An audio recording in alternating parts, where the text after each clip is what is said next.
Shalom Bapak Ibu Saudara-saudari sekalian yang terkasih dalam Tuhan. Pada devosi kali lalu yang saya bawakan, kita sudah belajar bersama bahwa rupanya banyak perayaan Natal sebenarnya kehilangan makna perayaan itu sendiri. Yesus yang merupakan inti Natal telah disingkirkan oleh banyak orang. Budaya Natal lebih identik dengan kemeriahan, pesta, kado, pernak-pernik, dan lain sebagainya.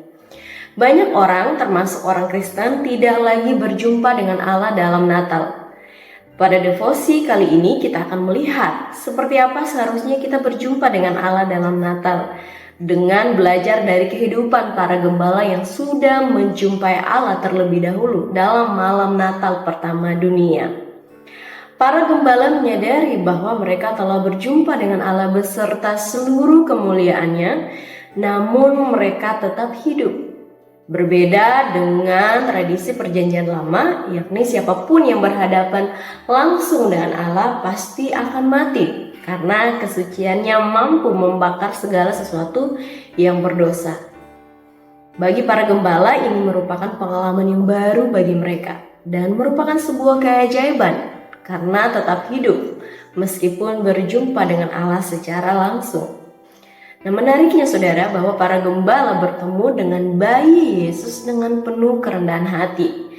Mereka tidak memanfaatkan kesempatan tersebut untuk menonjolkan diri atau membanggakan diri mereka sebagai saksi pertama peristiwa Natal. Para gembala memuji dan memuliakan Allah dengan memberitahukan kepada orang lain mengenai apa yang telah mereka dengar dan lihat, dengan tidak ada fokus pada diri mereka atau fokus pada kisah pribadi mereka. Setelah pertemuan para gembala dengan Yesus, hidup mereka mengalami perubahan yang total. Bapak Ibu Saudara-saudari yang terkasih, bagi kita yang telah bertemu dengan Kristus dan yang telah mengaku menerima Tuhan dan mengundang Yesus ke dalam hati kita, mari kita merenungkan transformasi apa yang telah dikerjakan Roh Kudus dalam hidup kita hingga saat ini. Apakah kita sudah hidup dalam kerendahan hati di hadapan Tuhan? Atau sesungguhnya kita masih perlu belajar dari para gembala yang tidak membanggakan diri karena menjadi orang-orang terpilih pertama yang berjumpa dengan Allah? Seringkali saudara kita masih menganggap segala sesuatu karena saya. Ini karena kehebatan dan kepintaran saya. Atau kita sering bersaksi sembari bersembunyi di balik kata-kata, karena Tuhan saya bisa membangun pelayanan ini dan itu. Saya sudah keliling dunia, karena Tuhan saya bisa mendapat gelar ini dan itu. Saya dapat jabatan ini dan itu, karena Tuhan saya mendoakan dan banyak yang disembuhkan dan seterusnya. Nama Tuhan dipakai, tapi sebenarnya yang ditonjolkan adalah saya dan pencapaian saya.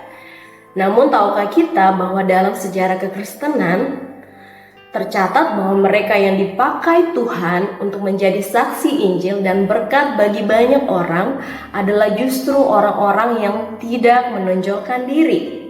Salah satunya adalah Paulus. Dalam banyak cerita pelayanannya terbukti kerendahan hatinya dengan ia mau menderita, ditolak, dihina dan dianiaya.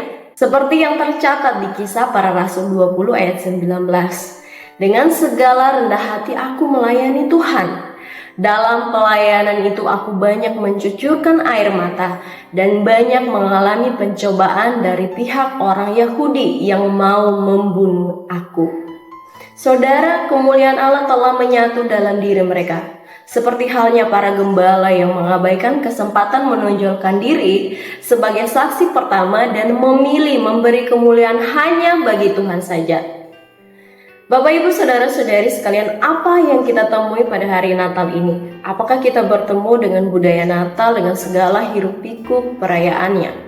Atau kita berjumpa dengan kemuliaan Allah yang mengubahkan hidup kita, menjadikan kita lebih rendah hati?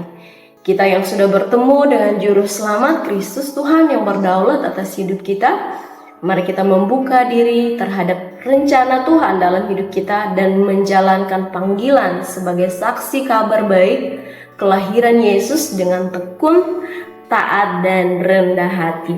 Kiranya Tuhan menolong, memimpin, dan memberkati kita pada hari Natal ini. Selamat merayakan Natal dan menyongsong tahun baru. Tuhan Yesus memberkati. Mari kita berdoa. Ya Bapa di surga, kami hari ini belajar bahwa segala kemuliaan dan hormat hanya bagi nama-Mu Tuhan.